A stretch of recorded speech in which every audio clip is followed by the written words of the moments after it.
Olha só, quando se fala em gestão de contratos públicos, é quase automático pensar em multa, em punição pesada quando algo dá errado, né? Mas a verdade é que nem toda falha precisa terminar assim. Existe uma ferramenta bem mais sutil, mas acredite, muito poderosa: a advertência.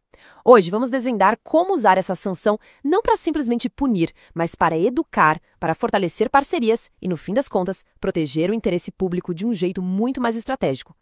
Então, vamos imaginar uma situação bem comum. Um fornecedor comete um deslize pequeno no contrato. E aí, qual a atitude correta?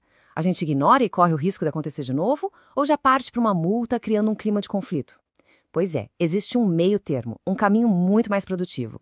É justamente esse caminho que a gente vai explorar agora. Para a gente entender tudo direitinho, nosso roteiro de hoje vai ser este. Primeiro, o papel geral das sanções. Depois, a gente mergulha de cabeça na advertência, entende o processo legal, a tal da proporcionalidade, vê uns casos práticos e, por fim, fecha com um lado mais estratégico, o da prevenção. Bom, vamos começar pelo começo, né? Por que existem sanções administrativas, afinal? Pense nelas como as guardiões do contrato. São mecanismos para garantir que o que foi combinado seja de fato cumprido. É sobre proteger o recurso e o interesse de todos nós. E aqui tem uma virada de chave importante. O objetivo não é só punir, é gerenciar. É uma ferramenta para corrigir a rota, para educar o fornecedor e, o mais importante, para garantir que a administração pública receba exatamente aquilo que contratou.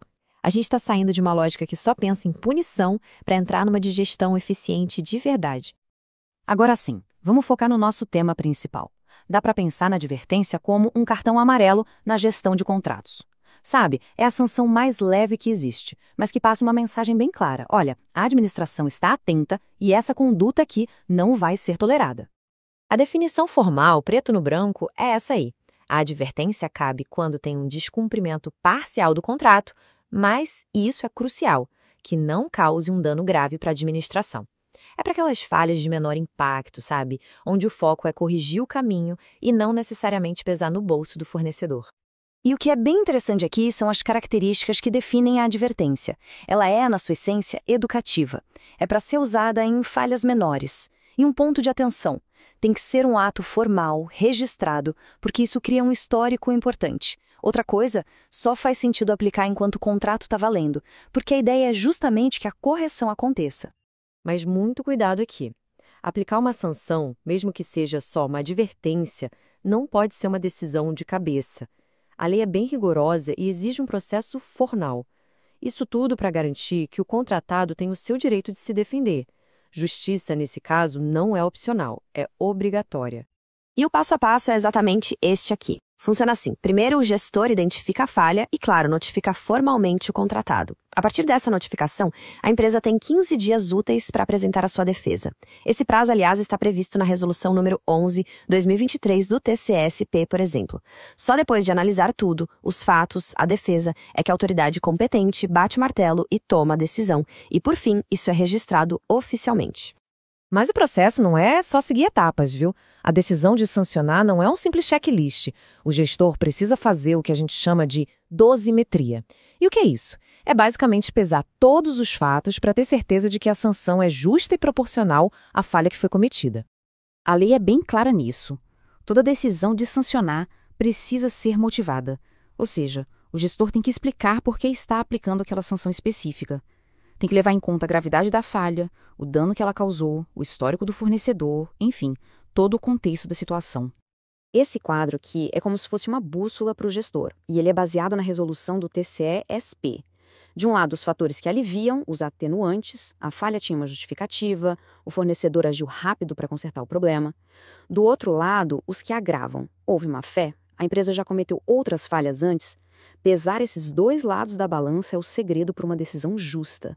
E como bem pontuam especialistas no assunto, como a doutora Viviane Maison, a nova lei de licitações trouxe mais clareza, sabe? Ela ligou os tipos de infração aos tipos de sanção.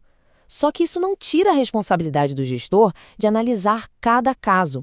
Aplicar a lei de forma mecânica, sem pensar, sem fundamentar, pode levar a injustiças e a uma gestão bem ineficiente. Ok, já passamos pela teoria, mas e na vida real, como isso funciona?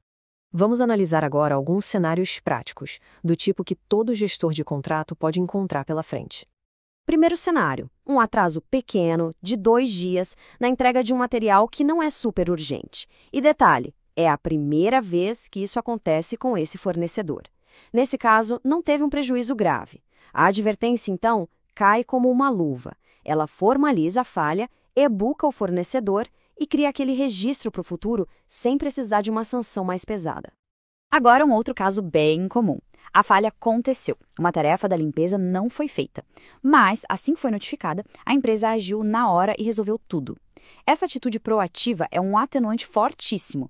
Aqui, a advertência cumpre um papel duplo. Ela registra que a falha ocorreu, mas também reconhece e incentiva a boa-fé e a agilidade da empresa. E para a gente fechar, vamos mudar um pouco a nossa perspectiva.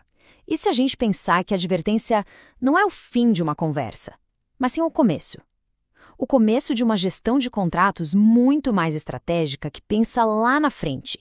A grande lição que fica é essa: usar a advertência com inteligência é pura estratégia de gestão. É uma ferramenta para alinhar as expectativas, para apagar pequenos incêndios antes que eles se espalhem e, no final, para construir uma relação contratual muito mais sólida, com regras do jogo bem claras para todo mundo. Então, fica essa pergunta final para a gente refletir. Uma sanção é só uma penalidade, uma punição? Ou ela pode ser uma alavanca para construir fornecedores melhores, contratos mais eficientes e, no fim do dia, entregar um serviço público de mais qualidade para a população? A forma como a gente responde essa pergunta define o tipo de gestão pública que estamos construindo.